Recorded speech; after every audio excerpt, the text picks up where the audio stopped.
오늘 하나님 말씀은 신약 성경 요한복음 제12장입니다. 요한복음 제12장 20절부터 26절에 있는 말씀까지입니다.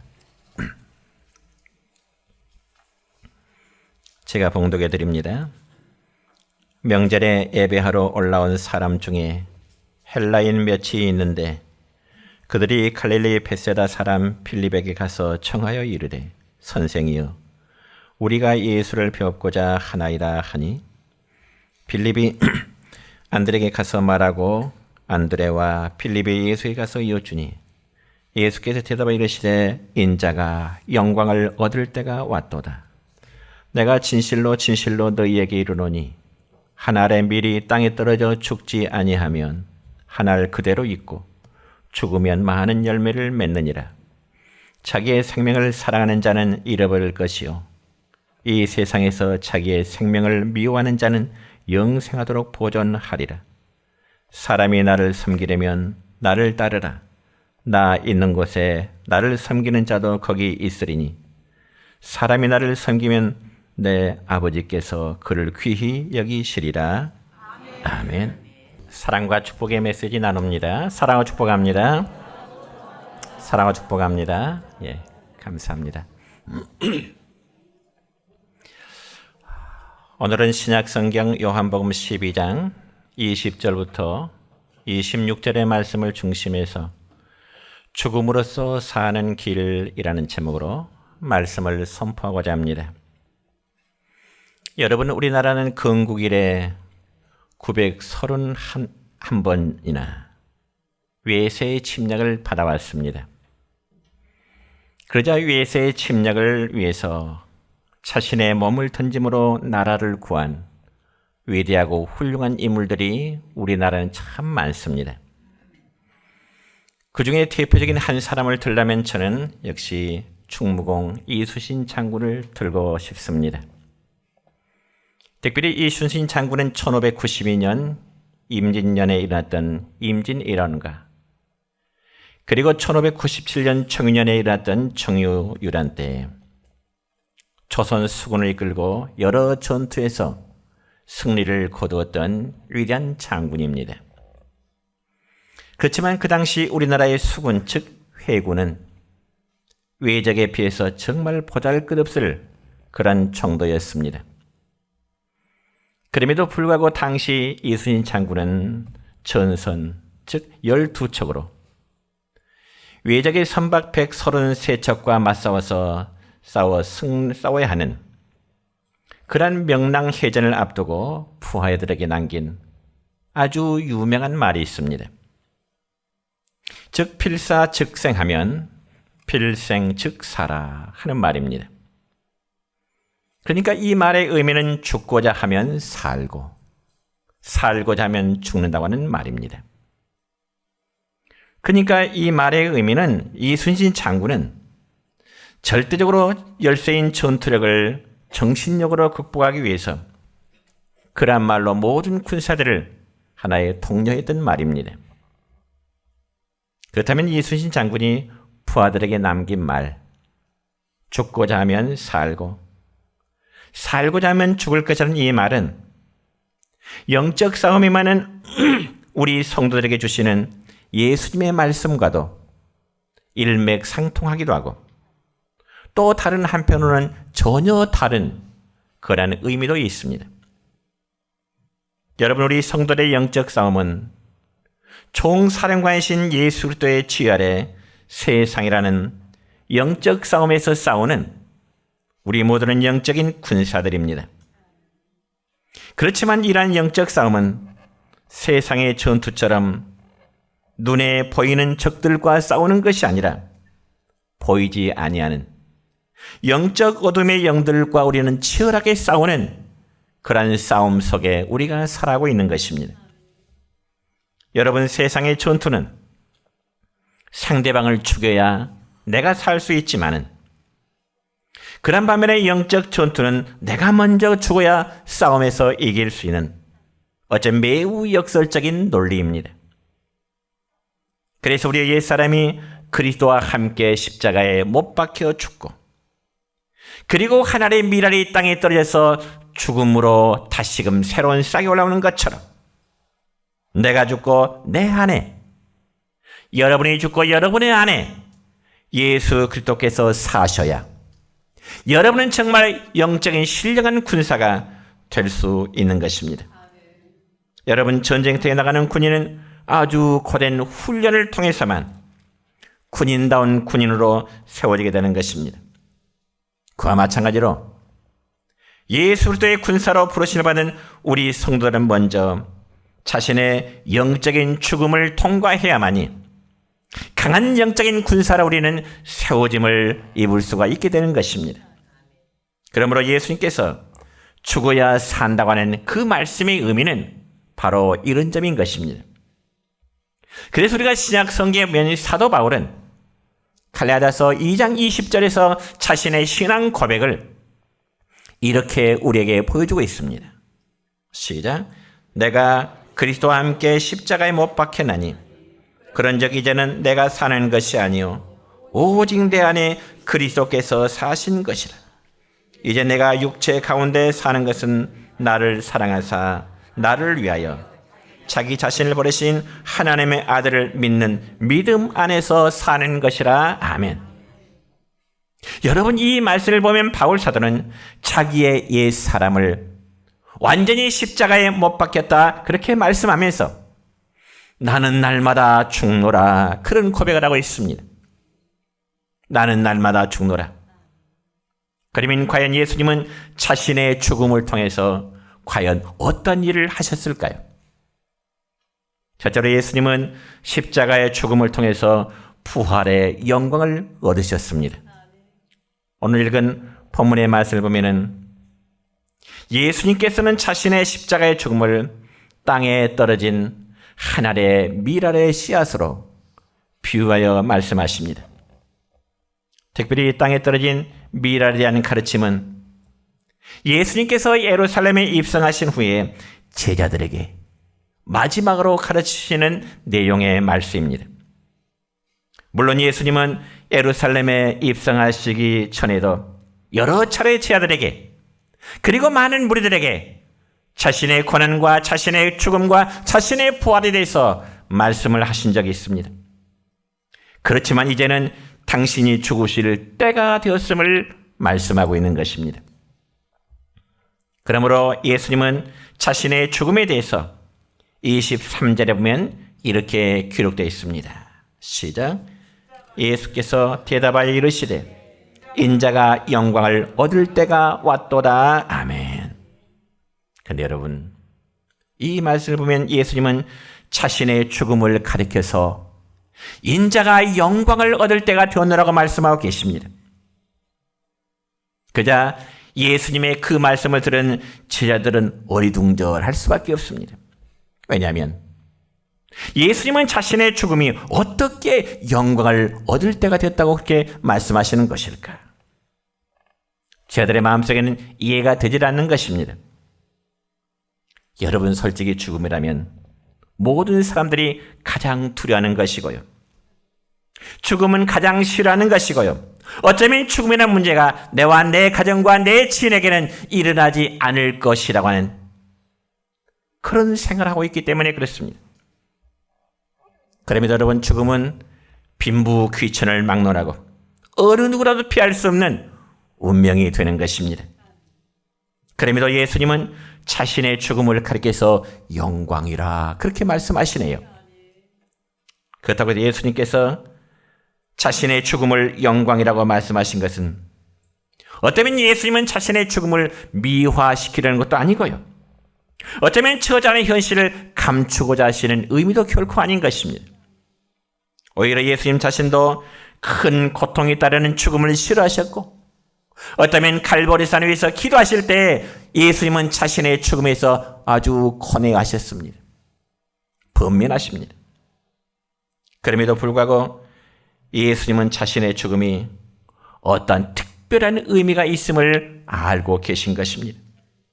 그러면 과연 성도 여러분이요, 예수님의 죽으심이 과연 어떠한 특별한 의미가 있을까요? 그것은 바로 십자가의 죽음이 없이는 모든 사람에게 죄의 사함을 얻는 길은 없고요.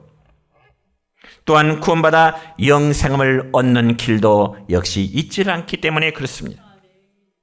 그러므로 주님은 그러한 사실을 너무너무 잘 아셨기 때문에 아버지의 뜻에 죽기까지 순종하시게 된 것입니다.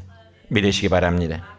그래서 하늘 아버지의 뜻은 아들 대신 예수님을 이 땅에 보내사 죄인된 우리의 모든 사람을 구원하시고자 하신 것이 바로 아들 대신 예수님을 보내신 하나님 아버지의 마음이요, 하나님 아버지의 뜻입니다.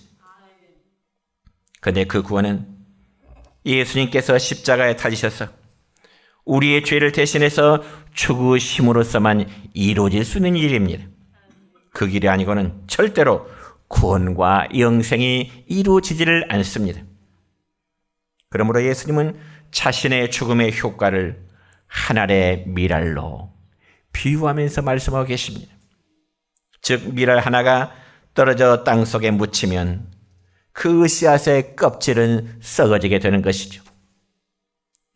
그리고 다음에는 밀알의 생명체에서 새로운 싹이 나오게 되고 자라서 많은 열매를 맺게 되는 것입니다. 그러니까 예수님의 죽으심은 그 자체로 땅에 묻혀 썩어 없어지는 것이 아니라 다시금 부활이라는 열매를 맺게 되는 사실을 여러분 믿으시기를 축원합니다. 그러므로 오늘 본문의 말씀 가운데 24절의 말씀을 볼까요? 이렇습니다. 시작.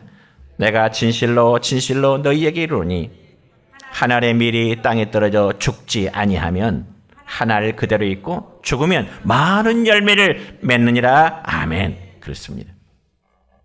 여기 하늘의 밀이라는 희생의 죽으심에 대해서 인류의 구원하실 예수님 자신을 상징하는 것입니다.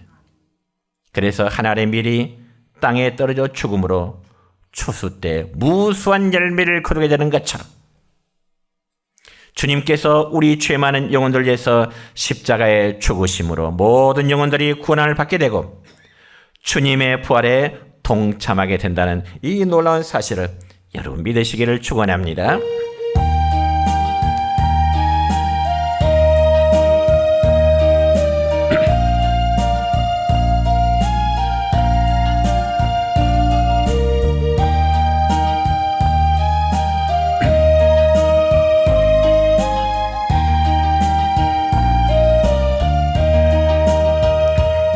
갈보리 십자가에 주님을 바라볼 때 하나님 크신 사랑 너무나 고마워라. 예수님의 십자가 이제는 나도 지고 이 생명 다 바쳐서 주님을 따르리라. 우리에게 믿음과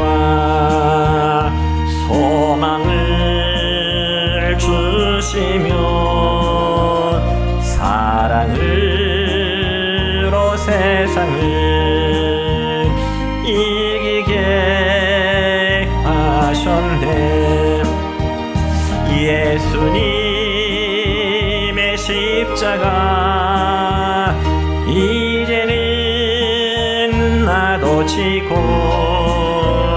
이 생명 다 바쳐서 주님을 따르리라. 두 번째로 예수님은 생명을 미워하는 자가 참 생명과 영광을 얻게 되리라고 말씀하십니다. 오늘 읽었던 본문의 말씀 25절의 말씀 볼까요? 시작. 자기의 생명을 사랑하는 자는 잃어버릴 것이요 이 세상에서 자기의 생명을 미워하는 자는 영생하도록 보존하리라. 아멘. 여러분 이 말씀 가운데 자기의 생명이라는 말에서 이 생명이라는 말의 헬라어 원어에 보면 푸시케라는 단어를 쓰는데 이는 현재 우리 몸의 생명을 가리킵니다. 육신적인 생명. 그리고 이 영생이라는 또 원어에 보니까 이거는 조에라는 단어인데 영원한 생명, 즉 하나님의 생명을 의미하게 되는 거죠.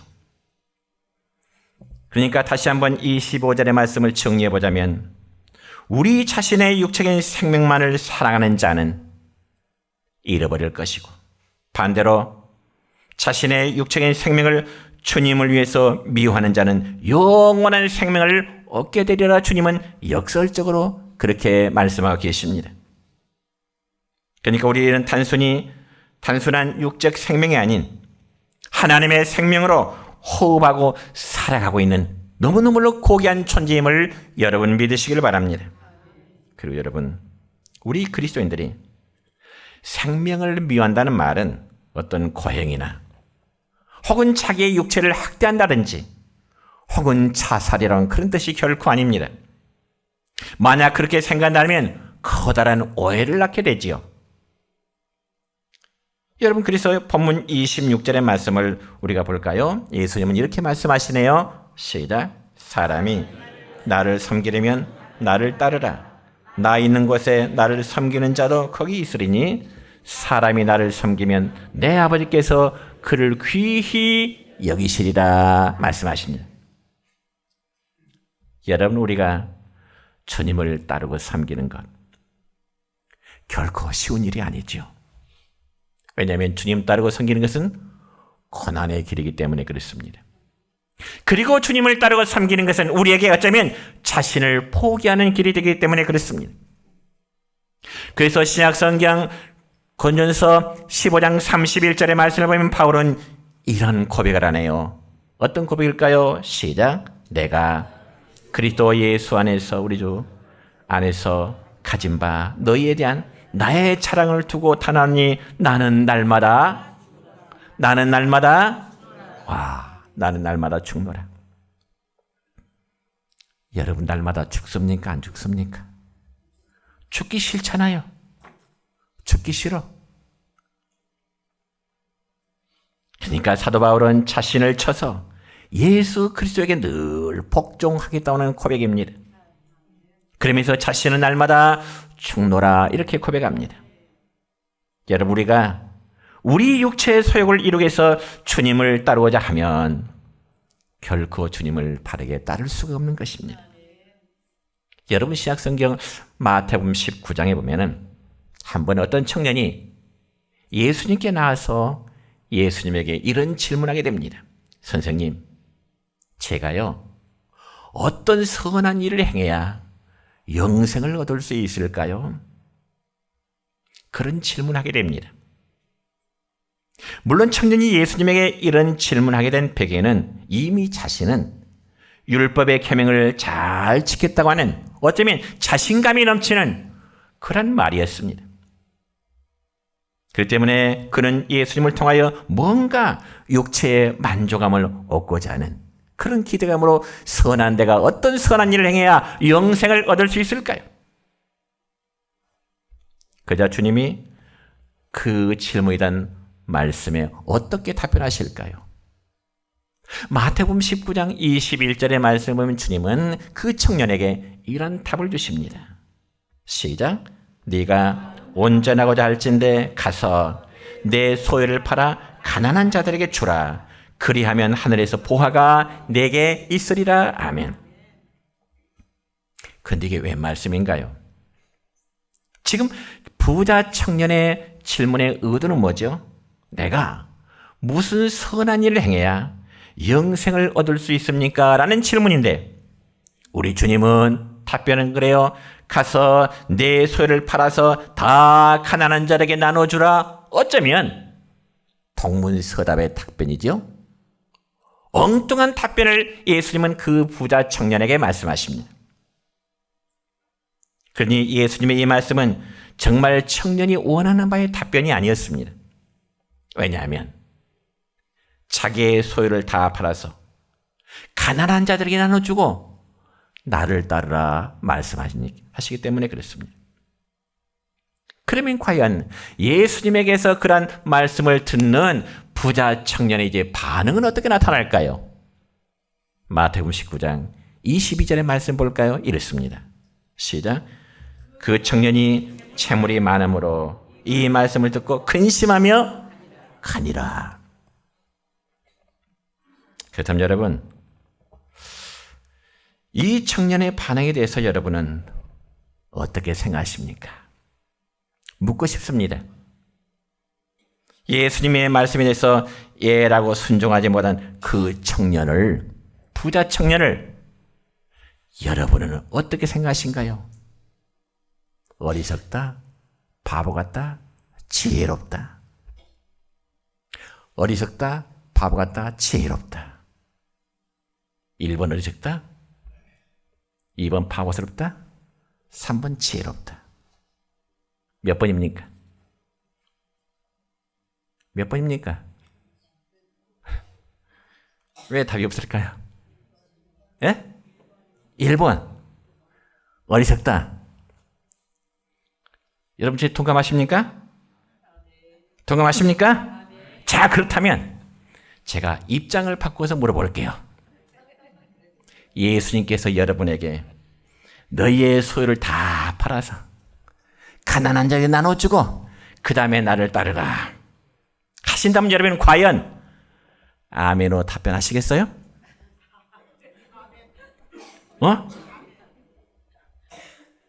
그게 쉽겠냐고요. 여러분, 저는 부자 청년의 마음을 충분히 이해할 수 있습니다. 여러분도 이해하실 거예요. 성가대 쪽에서 나는 그런 게 대답 안 했다고 하시는 거예요. 여러분, 젊어서 많은 재물을 가지고 있었다니까 아마 재물에 대한 굉장한 애착심이 있었을 것입니다. 그래서 그것을 포기하지 못하기 때문에 그는 예수님의 말씀을 듣고 근심하며 그냥 돌아가게 되죠.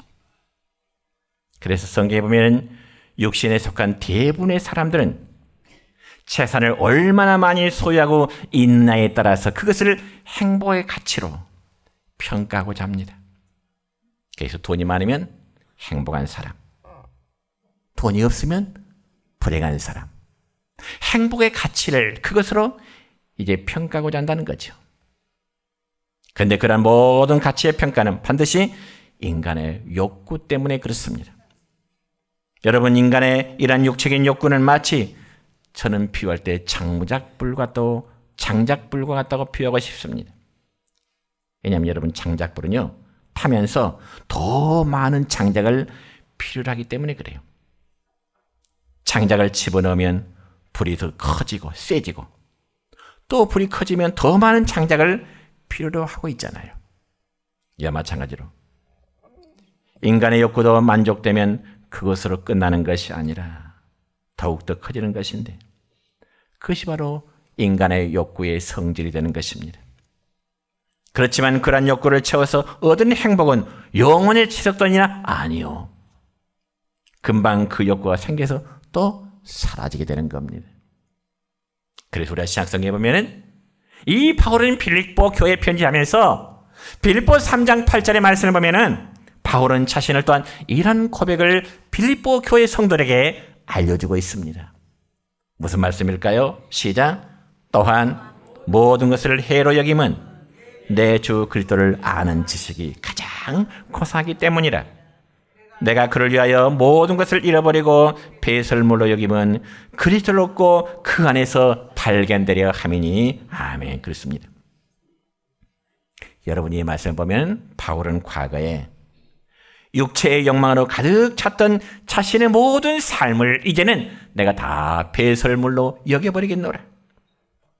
왜냐하면 예수 그리스도를 아는 지식이 가장 고사하기 때문이라고 그는 고백하고 있습니다.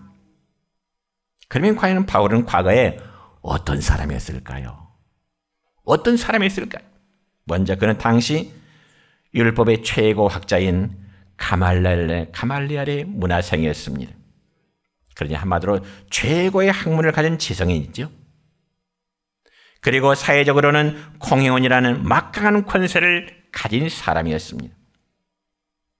뿐만 아니라 그는 당시 특권 중의 특권인 로마의 시민권을 가진 사람입니다. 그러니 얼마든지 그는 편안하게 권세를 누리면서 살아갈 수 있는 유력한 젊은이였습니다. 그럼에도 바울은 자신이 예수님을 만난 이후에 그동안 예수님을 반대하고 믿는 자들을 박해했던 것이 얼마나 큰 잘못이고 스스로 하나님 앞에 얼마나 크다는 죄인임을 깨닫게 되는 겁니다. 그리고 그 이후로 바울은 예수님을 박해하는 자에서 오히려 예수님을 증거하는 자의 삶으로 그의 삶이 바뀌어지게 된 것입니다. 그리고 지금까지 누려왔던 모든 특권과 세상적인 영화를 내가 다 배설물처럼 버리겠노라. 그럼에도 바울은 그가 지금까지 누렸던 세상의 모든 것을 다 버렸던 것에 대해서 하나도 아깝게 생각하지 않았습니다. 왜냐하면 주님을 믿고 따름으로 받는 영원한 하나님 나라의 상이 있음을 바라보는 믿음이 있었기 때문에 그렇습니다. 이러한 신앙이 이러한 믿음이 여러분에게도 있기를 축원합니다. 그래서 예수를 알고 따르면서 지금까지 소중하게 했던 모든 것을 배설물로 버림으로 주님을 따른 참 그리스도인, 아름다운 삶이었습니다. 저는 또 한 사람을 소개하고자 합니다. 신약성경 히브리서 11장 24절의 말씀을 보면 모세의 삶에 대해서도 성경은 이렇게 우리에게 보여주고 있습니다. 함께 읽을까요? 시작. 믿음으로 모세는 장성하여 파로의 공주의 아들이라 칭함받기를 거절하고 도리어 하나님의 백성과 함께 고난받기를 잠시 죄악의 낙을 누리는 것보다 더 좋아하고 그랬습니다. 여러분, 모세도 역시 장차 하나님 나라의 상급을 소망하기 때문에 잠시 잠깐의 세상의 낙을 누리는 것보다는 하나님의 백성들과 함께 고난을 받는 그 길을 모세는 선택하게 된 것입니다. 여러분, 이기심과 탐욕이 가득한 이 세상에서 하나님의 말씀대로 정말 믿음으로 살아보고자 하는 성도들에게는 당연히 때로는 핍박과 사람들의 오해와 때로는 고난이 올지라도 죄와 타협하지 않기를 축원합니다. 그래서 우리 모든 육의 소욕을 버리고 참 생명과 하늘의 상급을 소망 두는 여러분 되시길 바랍니다. 세 번째로 죽음으로 살 수 있는 스데반은 진정한 성도의 모델임을 또 우리에게 보여주고 있습니다. 여러분, 신약 성경에 보면은 특별히 사도행전에 보면은요, 별처럼 찬란하게 빛나는 신앙인들이 많이 소개되고 있습니다. 저는 그 중에 또 한 사람을 들라면 역시 또한 스데반 집사님을 들고 싶습니다. 왜냐하면 스데반 집사님은 유대인들에게 예수 그리스도를 소개하면서 그들의 죄를 회개를 촉구했습니다. 그들의 조상이 예수님을 십자가에 못 박아 죽인 그들의 죄를 하나님은 스데반 집사님은 강하게 회개를 촉구합니다. 그저 스데반 집사님의 설교를 이제 듣던 그러면 무리들의 반응은 어땠을까요? 여러분처럼 아멘, 아멘 봤을까요? 아니요. 성경에 보니 그들은 마음에 찔려서 스데반 집사님이 증언하는 죄에 대한 회개를 촉구하는 설교를 듣는 그 무리들이 마음에 찔려서 이를 갈았더라 그랬습니다. 마음에 찔려서 이를 갈았더라. 그러면서 일제히 소리를 지르며 돌을 들어서 스데반 집사님을 향하여 던지게 됩니다. 그럼 어떻게 됐을까요? 물론 성경에는 구체적으로 언급하고 있지 않지만은 그 상황을 볼 때 돌에 맞은 스데반 집사님의 머리가 터졌을 것이고 온몸에는 피가 낭자할 것 아니겠어요? 한두 사람이 돌을 던지는 것이 아니라 모든 무리들이 돌을 들어서 스데반 집사님을 향해 던질 때 아마 온몸에 피가 낭자했을 것입니다. 그럼에도 스데반 집사님은 돌을 던지는 자들 향하여 충보의 기도를 합니다. 사도행전 7장 40절의 말씀 보면 스데반 집사님의 이런 기도가 나옵니다. 시작. 무릎을 꿇고 크게 불러 이르되 주여 이 죄를 그들에게 돌리지 마옵소서. 이 말을 하고 자니라.